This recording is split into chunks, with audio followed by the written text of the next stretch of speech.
Good evening, everyone.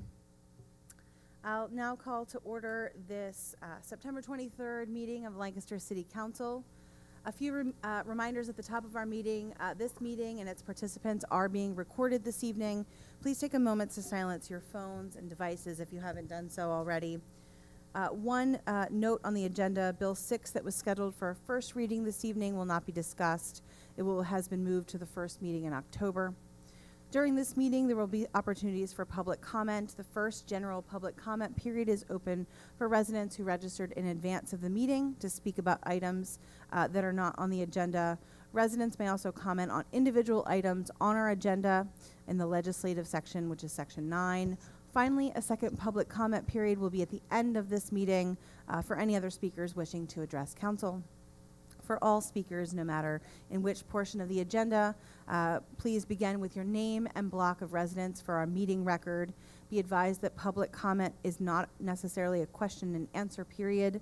All comments are limited to 3 minutes per speaker, and to keep time, I have this light in front of me. It will turn green when a speaker begins. It will turn yellow, it will blink yellow when there is 1 minute remaining, and blink red when 3 minutes has been exhausted. I appreciate everyone's cooperation in advance in ensuring that we all have equal time. Last but not least, speakers addressing City Council and the members of this audience will be expected to conduct themselves in an orderly manner and remain respectful to others. Thank you. Now, for all of those who are willing and able, please rise for the Pledge of Allegiance.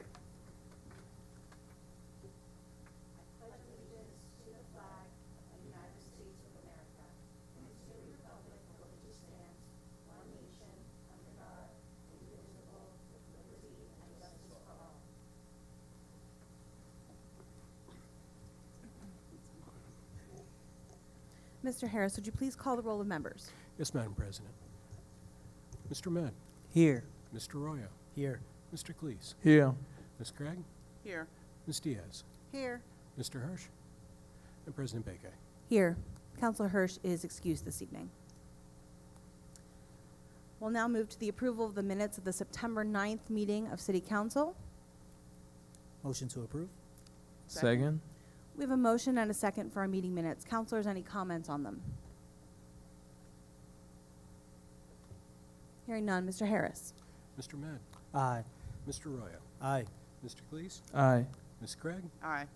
Ms. Diaz, Aye. and President Beke. Aye.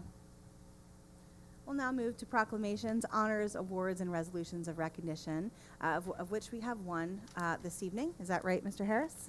Yes, Madam President, we do. We have the Governor's Hispanic Heritage Month proclamation. Thank you very much.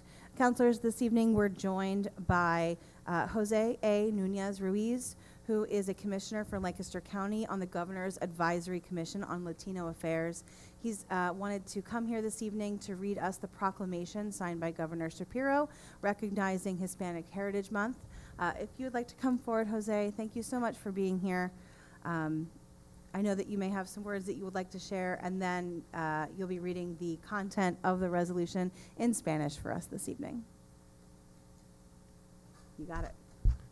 Good evening to all, to City Council, to Mayor Source, and to the public today. I'm a proud resident of the city of Lancaster. I live on the 100 block of South Queen Street. So I'm very proud to be part of this. I consider myself an Amish Rican, and also be proud to represent our county in the Governor's Advisory Commission on Latino Affairs. So today I bring you, like I said, the proclamation on behalf of our Governor, the Honorable Josh Shapiro, and our Executive Director, Olga Negron, who is the Director of the Commission. And the proclamation reads as follows. I will be doing the proclamation in Spanish. Thank you. Proclamación por el Gobernador. Por lo cuanto el mes de la herencia hispana es una oportunidad para celebrar las ricas tradiciones culturales y honrar las contribuciones y los logros significativamente de nuestra comunidad hispana y latinoamericana en medicina, leyes, negocio, tecnología, compromiso civil, gobierno y cultura.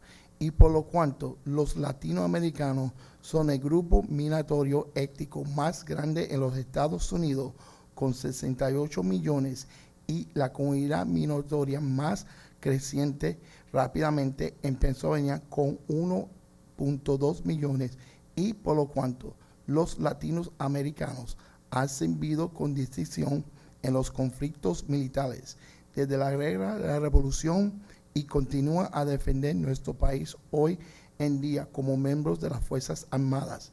Estos hombres y mujeres valientes nos dan honor y estamos agradecidos por su servicio y sacrificio. Y por lo cuanto la dedicación de los hispanos y latinoamericanos en las comunidades es una parte integral de Pennsylvania. Han hecho contribuciones en nuestra sociedad diversa a compartir su cultura y talento. Y por lo cuanto, no importa cómo se vea, de dónde venga, a quién ame y ni a quién rece, usted tiene un lugar en Pennsylvania y este estado enorgullece en honrar las historias y las contribuciones de los hispanos y latinoamericanos en nuestro estado y en toda la nación. Por lo tanto, yo, Josh Shapiro, gobernador de Pennsylvania, proclamo por el presente, el 15 de septiembre hasta el 15 de octubre de 2025 como el mes de la hispanidad, herencia hispanidad, en reconocimiento a los hispanos y latinoamericanos pasados y presentes en nuestro estado.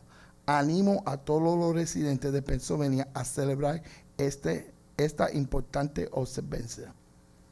That is a message from our governor in the second spoken language, which is Spanish in our Commonwealth. So I want to thank you for the opportunity for letting me read this, and especially this is my first time reading it in Spanish. So, but my second time reading in Spanish, but my first time reading here in Spanish. So thank you very much.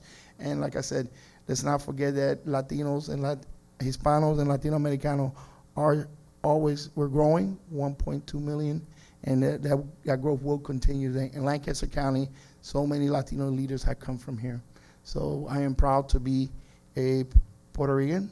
I am proud to be a Lancastrian, and like I always say when I travel throughout the state or anywhere, I'm a proud Amish Rican. So thank you for the opportunity, and feliz mes de la Hispanidad. Thank you. I appreciate you being here this evening, Jose. We, as you may recall, counselors and members of the public, passed our resolution honoring Hispanic Heritage Month at our last meeting. And I will mention that we are having a celebration for Hispanic Heritage Month on October 4th in Yule Plaza from 2 to 8 p.m. featuring dancers, entertainers, award ceremony, food and drink, vendors, and so much fun. So please come out and join us to celebrate that in the city. Before you go away from your seat there, counselors, do you have any additional comments, questions for Jose? Okay. Thank you for being here so much on this rainy evening. Thank you.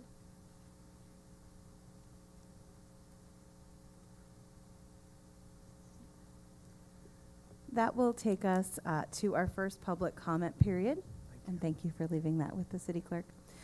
This comment period, again, is reserved for residents who have contacted the city clerk prior to this meeting to request the opportunity to address city council.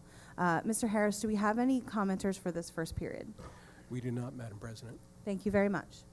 We will then move to our next item on the agenda, which is reports requested by council, confirming that we have none of those this evening. Is that right, Mr. Harris? We do have a report requested by council this evening. That would be the mayor's budget address. I apologize. I was incorrect. So this evening, we do have a report requested by council because of the new timeline set forth in our new charter. We can say new until the end of this year, and then it's not new anymore, I guess. We will be receiving our mayor's budget address this evening. Mayor Sirachi. Thank you, Council President. Would you mind taking one of these and passing it? It is September 23rd, and I'm introducing the 2026 budget. This may be the earliest that any mayor in recent history has introduced a budget, and it is one of the many changes brought by the adoption of the Home Rule Charter last year, approved by 68% of the voters of Lancaster. The Home Rule Charter has institutionalized a set of best management practices that really define my administration's strategic priority of sound government. With Home Rule, council and the public not only have a budget introduced earlier than before, but also a comprehensive capital plan encompassing the general fund and each of the utilities. Council has been engaged in a review of the capital plan for several months and will be voting on the capital plan later this evening. In addition, a new controller with additional responsibilities and input into the city's accounting practices, financial policies, and budgeting will be elected on November 4th, alongside a new mayor and council majority. Plus, the administrative code, under review by council now, contemplates a set of financial policies, including an official fund balance policy, investment policy, and debt policy, further institutionalizing best practices. Perhaps most notably, the Home Rule Charter allows us to move away from a cycle of regular property tax increases by adjusting the earned income tax. This was done last year, and as a result, we are projecting an 11% increase in earned income tax revenues in 2026. Finally, relative to this budget message, the Home Rule Charter also lays out what my message should include. So let's get those portions out of the way. In the 2026 general fund, we are projecting $81.8 million in revenues and $81.7 million in expenses. No property tax or earned income tax increase is proposed. I'm going to say that again, you guys. That's cause for celebration. No property tax or earned income tax increase is proposed. On the revenue side, overall income is projected to rise just 2%, which is actually a bit higher than we anticipated, given that this is the first budget without American Rescue Plan Act funds. There are a couple of other bright spots, including increases in investment earnings and permit fees, which I'll come back to.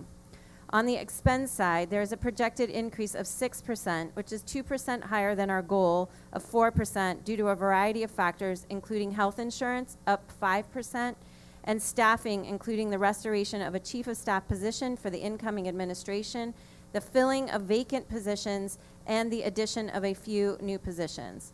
Additionally, we have been making adjustments to salary allocations between the general fund and utilities. As you are aware, we have positions whose job responsibilities are split between the general fund and utilities. Approximately $360,000 has been moved from various utilities back to the general fund, primarily impacting the Department of Public Works. Within the enterprise funds, there are no proposed increases in trash and recycling, stormwater, sewer, or water for inside customers. Pretty good. However, next week, we are filing a rate case before the Public Utility Commission to raise water rates for outside city customers. We expect, let me just say again, those are outside city customers. We're going to the PUC. We expect these rates to go into effect into mid-2026. I also want to highlight our general fund reserve. In 2025, we projected adding $2.4 million to the general reserve fund. However, because of increases in earned income tax and permitting revenues, not including the $7.8 million in building permit revenues related to the Carissa project, we anticipate this year with $4.7 million in additional revenue. We are requesting that $1 million be allocated to the 2026 budget. This still provides a fund balance contribution of $3.7 million and will increase our fund balance percent from 17 to 22, which is aligned with the proposed fund balance policy that is in the administrative code presently being contemplated by council. The $7.8 million generated from the Carissa project at 260 Greenfield Road is a total outlier. In consultation with our auditor, this will be treated similar to a grant, meaning it is not showing in the revenues or expenses related to the budget. A separate report will be provided to council outlining that revenue and all the expenses that are related to the data center. Council will have some decisions to make related to the utilization of these funds, for which I will be preparing a separate memo for your consideration. Number 2, there are no significant changes to the work of the city included in this budget. However, I do want to call your attention to one area of our operations that you will be hearing more about during the department budget presentations, and that is permitting. On average, the city receives approximately 3,000 permits annually, 80% of which are building permits. Permitting is a complicated government function with multiple city departments providing review and has been a source of ongoing frustration, both internally and externally. We've been listening, and as I reported to council last month, we have been making progress, and there is much more work to do to make it faster, clearer, and fully online. This budget proposes additional investments in centralizing the permitting within administrative services, since nearly every department has a permitting role. You'll hear more details in the department budget presentations. I want to emphasize that while this area requires additional improvements, we are offsetting added costs by being more strategic about what kind of work is outsourced. In turn, this is generating the additional revenue to support those costs. Number 3, while we usually only discuss the city's debt position when we are soliciting a bond, this is a good moment to note progress.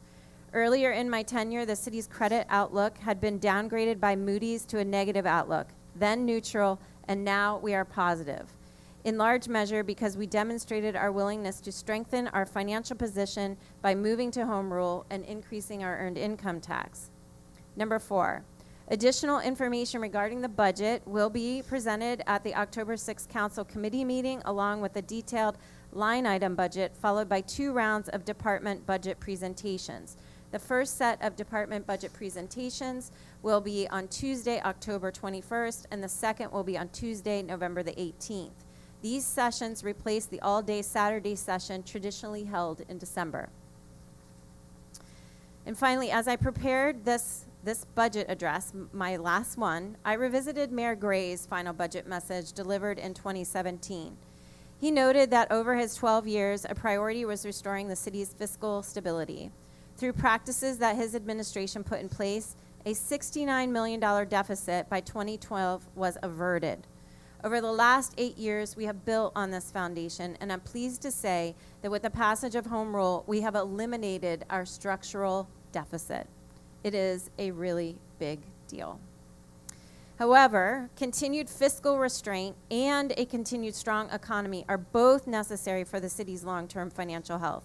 A downturn in either will have consequences, which is why I urge future administrations and councils to continue holding the line on spending and tax increases.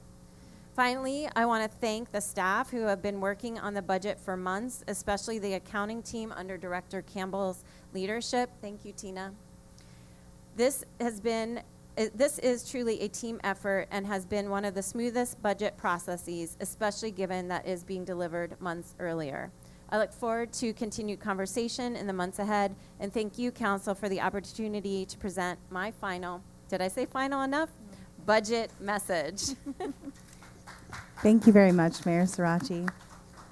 Council looks forward to receiving the budget on October 6th and hearing our initial presentation at that meeting of committees of council. So thank you. I'll also note that generally practice has been that when council receives it, it's also available online to the public. So that's the full line item budget on the Administrative Services website, I'm assuming. Generally where it's found. Thank you very much. Thank you. Our next item on the agenda this evening is interim reports of committees of council. I think I'm correct in saying we have none of those tonight, Mr. Harris. Is that right? Thank you. We'll now move into our legislative agenda this evening. We begin with items for the Heritage Conservation District. Mr. Harris, if you would. Yes, Madam President. Considering the following applications and recommendations from the Historical Commission for improvements to properties within the Heritage Conservation District, Sankyarto Holdings LLC, owner of 250 Harrisburg Avenue, proposes construction of a new elevator tower and a steel carport with an upper-level deck on the east elevation of a converted brick warehouse. And the second is 201 West King Street LLC, owner and Benjamin A. Sandberg, architect, proposed construction of a new concrete entry steps and a rear rooftop deck. These applications were recommended for approval by the Historical Commission. Thank you very much, Mr. Harris. We have a motion on these? Motion to approve. Second. We have a motion on a second. Councilor Craig, just confirming your motion is to approve items A, B, and C. Is that correct? A and B. There's no C. Just A and B. I'm sorry. Maybe I'm operating under an older There are two on the. two, A and B. A and B. A and B. Yes. Thank you very together. much. Yeah, there's nothing to add more than what is here. And motion to approve for both. For both, okay. Thank you very much. We have a motion and a second for approval of those two items on the agenda this evening. Are there any representatives from the applicants here this evening, or any members of the public, or I'm sorry, any representatives of the applicants here this evening? Are there any comments from council? From the public on the items? Okay. Hearing none, Mr. Harris. Mr. Med, Aye. Mr. Royo, Aye. Mr. Cleese, Aye. Ms. Craig, Aye. Ms. Diaz, Aye. and President Baker. Aye. No problem. Next item on our legislative agenda, item B, these are ordinances for final passage. We have Administration Bill Number 7, 2025. Mr. Harris. An ordinance of the Council of the City of Lancaster, County of Lancaster, Commonwealth of Pennsylvania, adopting a 5-year capital plan for the fiscal years 2026 to 2030, a program providing for the proper acquisition, repair, and provision for the necessary equipment and infrastructure for the effective and efficient delivery of public services, including projects resulting in the additions, replacements, or changes to city facilities, infrastructure, and equipment, allowing for a severance provision, providing for the repeal of inconsistent ordinances, and providing for an effective date. Motion to approve. Second. We have a motion and a second. Councilor Arroyo. Thank you, Council President. I don't have anything additional to add. We sat through 2 hearings with Director Campbell and Director Campbell, who gave an extensive presentation on the capital budget. Just want to extend my gratitude to both Director Campbell's on providing our first ever capital budget. Yes. So. Thank you very much. I've had the opportunity to meet with people about various topics, and inevitably it comes up the fact that one of the hallmarks of good government is planning, and we are in this rare but amazing position to have a capital budget in front of us, and that's not a thing that a lot of cities can say. So I'm incredibly proud of that, and also want to thank Director Tina Campbell and Stephen Campbell, particularly for their work in putting this together. Any additional comments from council? Councilor President, Ahmed. if I will. I also wanted to thank Director Tina Campbell, as well as the Department of Public Works led by Director Stephen Campbell. I was very impressed with the planning that went into the capital plan and making sure it had a low budgetary impact for future projections. And I look forward to, over the next years, revisiting it and making sure that we have sound planning. And we couldn't have done it without the leadership from both Director Campbell. So I wanted to take a moment and thank them both. Thank you, Councilor Ahmed. Any additional council comments? Comments from the public on the bill? Hearing none, Mr. Harris. Mr. Med, Aye. Mr. Royo, Aye. Mr. Cleese, Aye. Ms. Craig, Aye. Ms. Diaz, Aye. and President Baker. Aye. We have a capital budget. Yay. That's a big deal. If you're a nerd, it's a big deal. That's the next item. Yes, thank you. We got there. The next item on our agenda would have been Bill 6, but as I made mention at the top of the meeting, that will be introduced at our next regular meeting of council in October. So we'll move to item D, which is resolutions, of which we have one this evening. Resolution number 63, 2025. Mr. Harris. A resolution of the Council of the City of Lancaster authorizing the filing of the Commonwealth Finance Authority local share account application for funding in the amount not to exceed $1 million for HDC's Mid-Atlantic's Apartments at College Avenue 3. Motion to approve? Second. We have a motion and a second. Councilor Craig. Thank you, Council President. The local shares account grant comes from the state, which are gaming funds, but must come to the municipality, and in this case, the city is the municipality, and then that passes on the funds to the sub-grantee. And my understanding is that there is someone here from Mid-Atlantic. Please come forward. Thank you.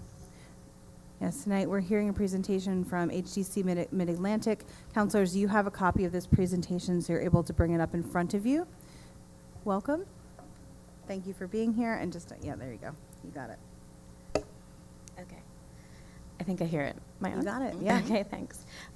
Good evening. My name is Kim Crowder, and I have the pleasure of being the Senior Vice President of Real Estate Development for HDC Mid-Atlantic.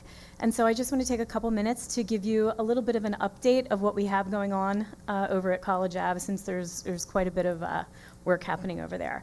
And so if you have your presentation, if you want to flip to the next page, this shows all 3 phases. Phase 1 is 64 units and was completed recently, and I'll go into a little bit more detail here. The Delp Wing, which will be phase 2, is currently in at PHFA right now for low-income housing tax credits. And then what we came to talk about tonight is Marietta phase 3, which we anticipate would be about 48 units, give or take. So that's the master plan for what we have going on over at College Ave. So we can skip to the next one. Thank you so much. So this is the building that just opened recently. And as I said, I'm not going to give you every piece of information here, but try to give you what I think are the most important pieces. And I've been doing this for a long time. I've been in affordable housing for over 20 years. And I can tell you that I've never seen this happen before. When we opened our door for applications at our offices over on King Street, at 8 o'clock in the morning on Saturday, April 1st, there was a line out the door and down the street for people for applications. So within the first 30 days, we received over 500 applications for 64 apartments. And the wait list was closed at the end of April. We had so many applications that we wouldn't be able to process them. And so I'm very pleased to tell you that by the end of June of this year, we were full. We have leased every apartment in the building, and we continue to have a 3 to 5 year waiting list for those apartments. And so I think it just underscores the need in the area and why we're really excited and motivated about doing phase 2 and then also phase 3. We can go to the next one now. This is just super quick to take you through the apartments. If you've driven by on College Ave, the outside is lovely.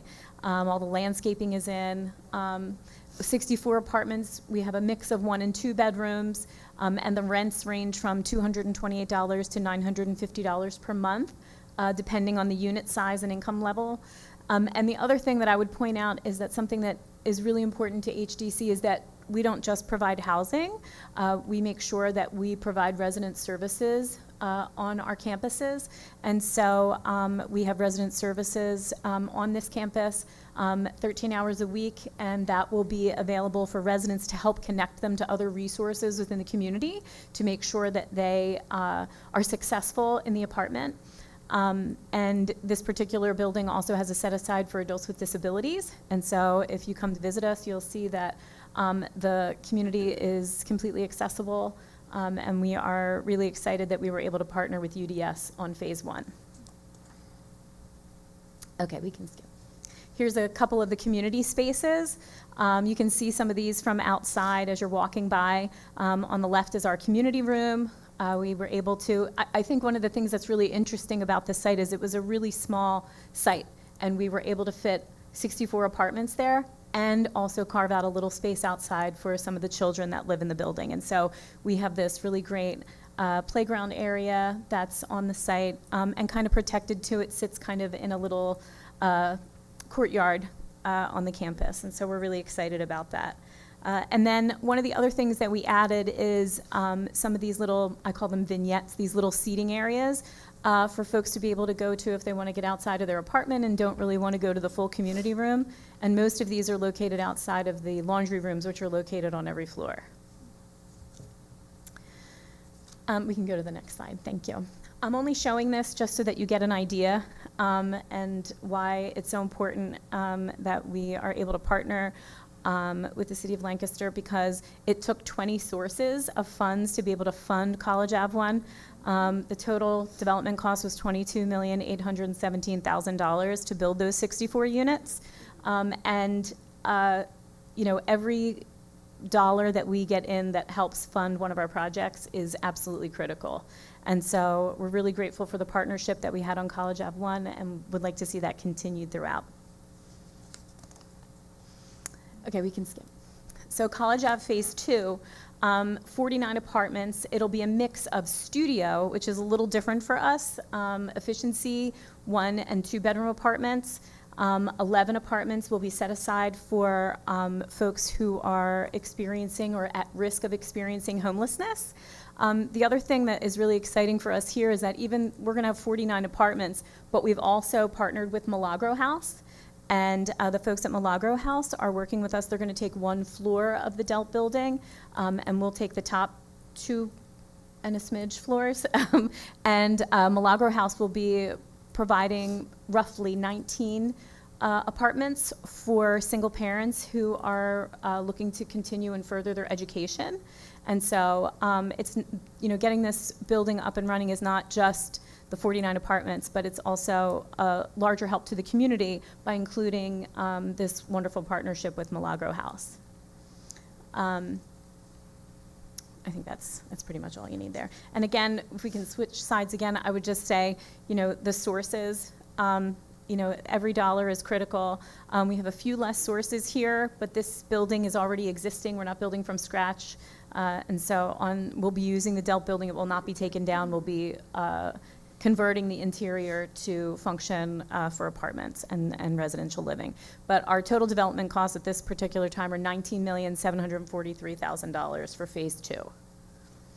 And we can skip to the next one. Thank you. And this is College Ave Phase 3. This is what is over on Marietta Avenue. And so you kind of get a little bit of a look here. This one's a little different than what we've been providing and will be a little smaller than the other buildings that we've been looking at. In the top right-hand corner is where we're looking at where the building would sit.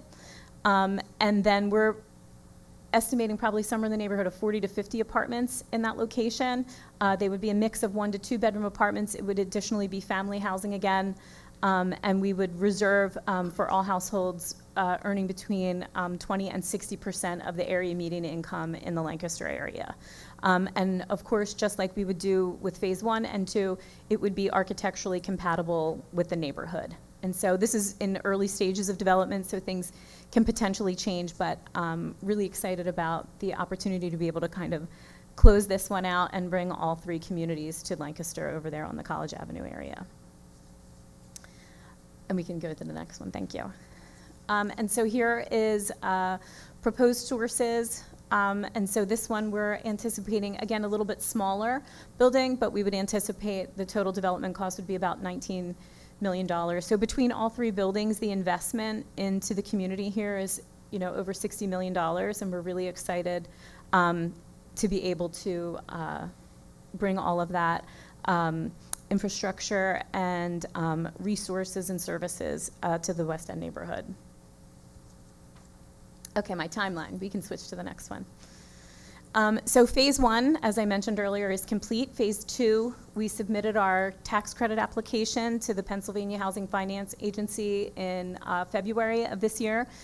And we can keep our fingers crossed and hope. We're anticipating hearing about awards in October.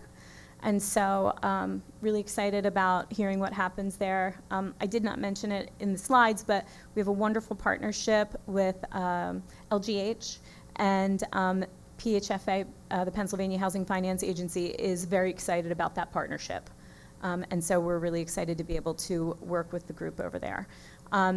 We would look to, if we get the award, then we would be looking to close and begin construction at the end of 2026. That's for Phase 2.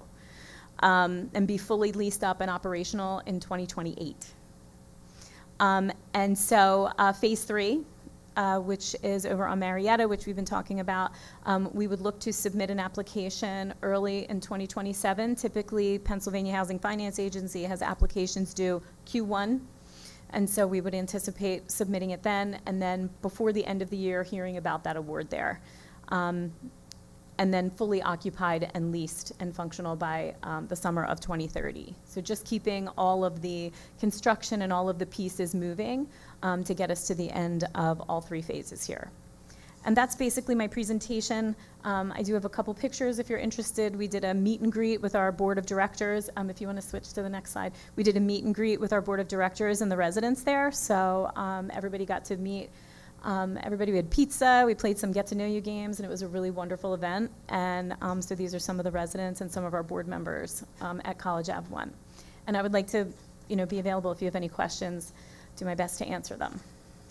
Kim, thank you so much for My your pleasure. presentation this evening.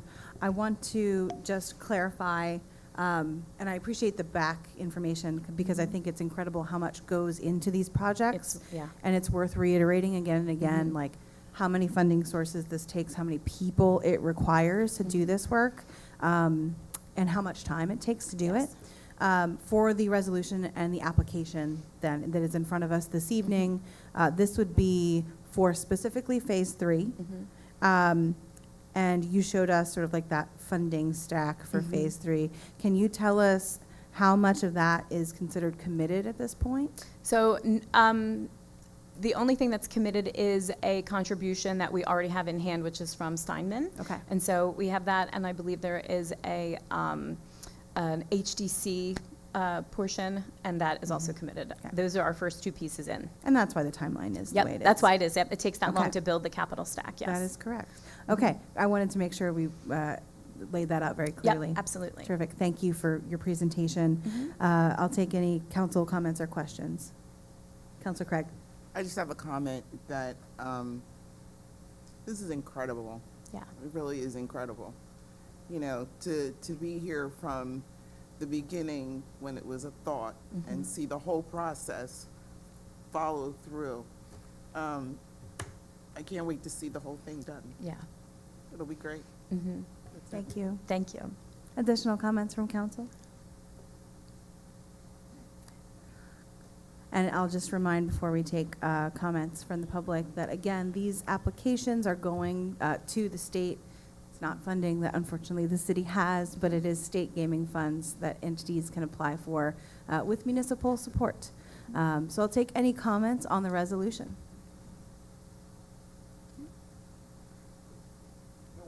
I think it's a great thing to see. Oh, I'm sorry. I did not clarify this fully, and there's some other folks coming.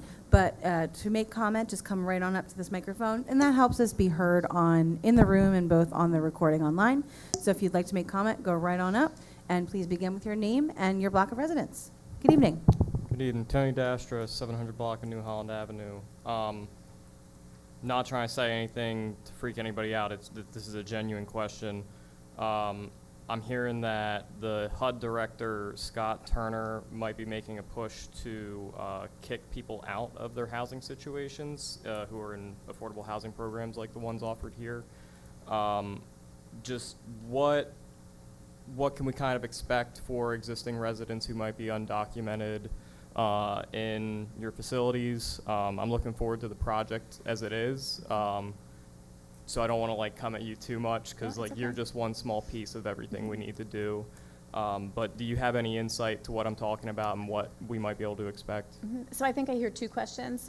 Is the first question with the changes that are happening at HUD, decreased funding at HUD and things like that, that we're concerned that people might lose housing? Is that the first question? And then is the second piece about the residents who are actually living there and their status as residents? Is that the second question? Yes, I mean, I already know that decreases in funding are going to affect the affordable housing opportunities. My question is more just if there are people who are currently in your housing units that are undocumented with these other changes at HUD, not funding but more philosophical changes, do people need to be concerned about whether they can stay in your units? Just because I know that you are dependent on funding streams and kind of these odd, in my opinion, unnecessary decrees, but. So what I would say first is that the properties that we're talking about here are funded through a program called the Low Income Housing Tax Credit Program. You might see it as LIHTC. And that program basically funds upfront. It's a public-private partnership. So we get tax credits from the Pennsylvania Housing Finance Agency, and then we sell those tax credits to big investors that put up big money. So we actually don't receive a ton of HUD money into these deals. Okay. They're predominantly paid for through the Low-Income Housing Tax Credit Program, and as you look through the capital stack, a lot of private foundations and things like that. And so home money is important. I want to make sure I say that. I think I was quoted in the newspaper the other day with that. Home money is incredibly important and critical to our ability to be able to build affordable housing, and home money trickles down from the HUD budget. And so, we're kind of watching how things are going there. But at this particular moment, there's nothing that would do that. The residents that live there pay their income, pay their rent based on their income. So there's no worry about that. Okay. The other thing I would say is that we have to completely certify our residents before they move in. And so all the residents that live there have proven that, that They've they're been allowed to be here. certified. Mhm. Okay, thank you. Any additional comments from the public?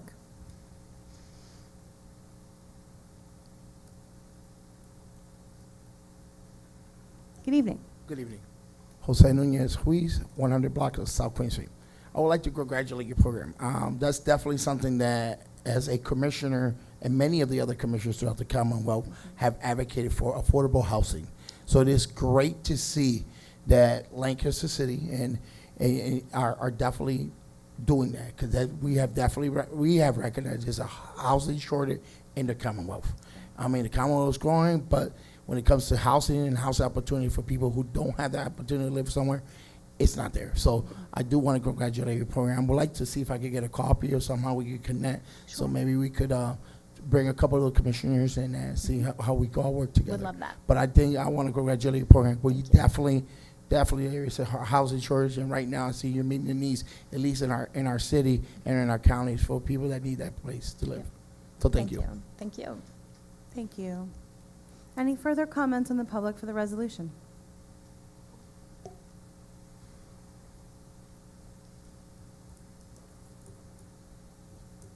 Good evening. Hi, good afternoon. Nancy Millan, Garden Court. I want to say congratulations to the Herald 2 and to the city and to the administration for all these apartments, because it's not a lot, but 100 and something apartments that are coming up on that project is amazing. And then we are not building nothing new, so why are we using the buildings? That's amazing, guys, as well. So congratulations on that measurement. Thank you. Any further comments from the public on the resolution? Hearing none, Mr. Harris. Mr. Men. Aye. Mr. Roya. Aye. Mr. Cleese. Aye. Ms. Craig. Aye. Ms. Diaz. Aye. And President Bacon. Aye. Thank you. Thanks, guys. Thank you very much. Perfect. And as my old, apparently, and new agenda tells us, we've reached the end of our legislative agenda this evening, which will take us to our second public comment period. That comment period is open for items that were not on the agenda. Again, duration of comments is limited to 3 minutes per speaker. And please begin with your name and block of residence for the meeting record. If anyone wishes to make public comment at this time, please come to the microphone.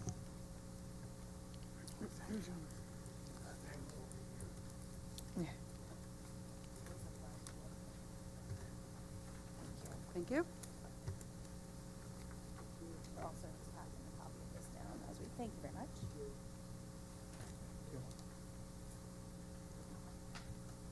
Are we ready?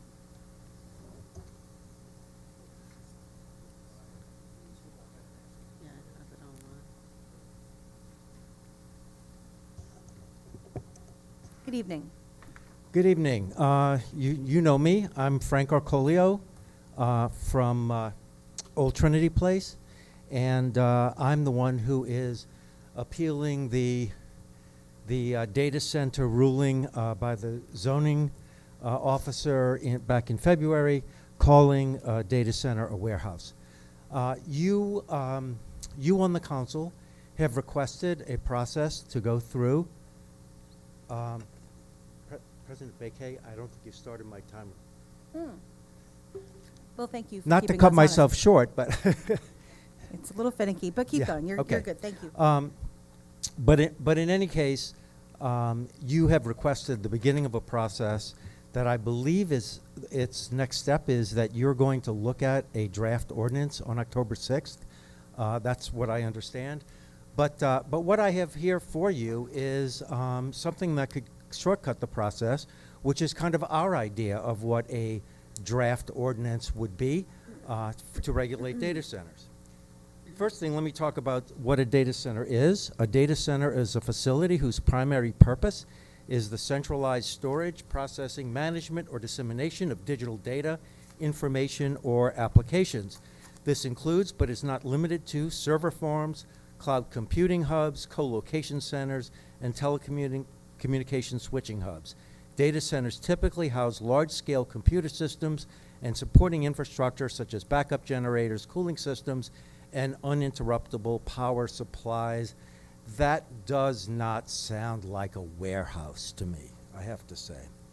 The uses that we would suggest are conditional uses for both the C3, CM, and SM, all three of those zones. What would be some of the restrictions? Well, going to page 3, energy use. Data centers shall operate on 100% renewable energy for all electrical and cooling needs, either through on-site generation or verifiable power purchase agreements. Backup generators should meet or exceed EPA Tier 4 final admission standards, and the facility should not require upgrades to the grid, the municipal electric distribution infrastructure, unless all those upgrades are fully paid for by the applicant. Water and cooling systems, I'll only go over the first provision. All water used for cooling operations shall be non-potable, and all discharges shall be treated to a level equal or better than the effluent standard of the city. Going on to, I'm doing this a little bit out of order. Noise emissions should not exceed 50 decibels at any property line, and a period of public informational meetings shall be held. The city may require a community benefits agreement as part of it.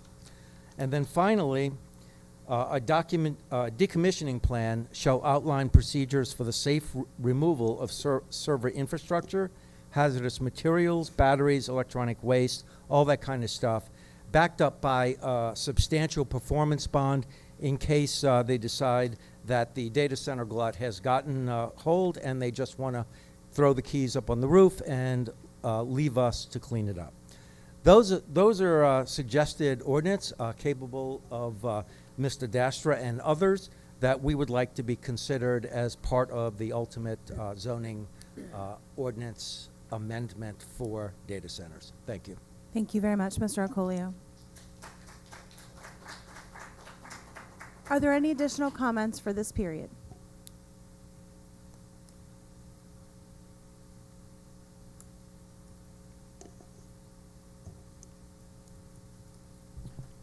Tony Dastra, 700 block of New Holland Avenue. I don't think I need to beat a dead horse. I second what Mr. Arcolio is saying all about the data centers and regulation. But two separate things. I'll tie it to some of the discussion tonight. I am concerned about the soundness of Lancaster City government right now. I don't know what it is with 2024, but between the tech issues here and agenda posting issues, there have been a variety of city government meetings canceled or postponed, including yesterday's zoning hearing board, which is not good for the productivity of the city, especially to any of the developers who may have been there yesterday for whatever decisions. But I also recognize those things need to be delayed when sunshine law isn't met because you open a door to reverse decisions. So that's a frustration I have. But to talk about something separately, kind of related to Resolution 63 up there, the affordable housing situation in Lancaster is crazy. The housing situation in Lancaster is crazy. And that project alone is not enough. We need to do more, not just in terms of construction of units, but the regulation of existing units. We need rent control in Lancaster City for existing units to make sure people can remain in their homes, whether that be their apartment building or a house they are renting. It is scary for people to have to go to the end of their lease and they're not sure if they're going to see an increase, not because the landlord has invested in their properties, but because the other surrounding rents have gotten high on the new units, which is pushing up the price of the old units that have no improvements done to them. We need practical, I'm not out here saying that we should be doing blind rent control policy. Every single unit just is stuck where it's at. But we need reasonable investment to accompany the increases that people experience. I think it is time, I know it's time, for Lancaster City to start having conversation and enacting rent control. The people desperately need it, and I feel that talks to the priorities of strong neighborhoods, safe places, sustainable economy, because the most dire economic situation is the household, and sound government. Thank you. Thank you. Are there any additional comments for this period? All right, hearing none, we will close the second public comment period. I thank everyone. That will take us to the report of the mayor. Mayor Sirachi. I have no additional report this evening. Thank you. Thank you. The next item on our agenda is the report of President of Council. I don't have anything additional besides, again, to remind folks to come out to the Hispanic Heritage Festival on October 4th. Hopefully we'll have lovely weather and not whatever's happening outside right now, and it'll be a great celebration. So thank you. Are there any, the next item is council comments. Are there any council comments this evening? All right, hearing none and having reached the end of our agenda, I'll hear a motion to adjourn. Motion to adjourn. Second. We have a motion and a second. All in favor?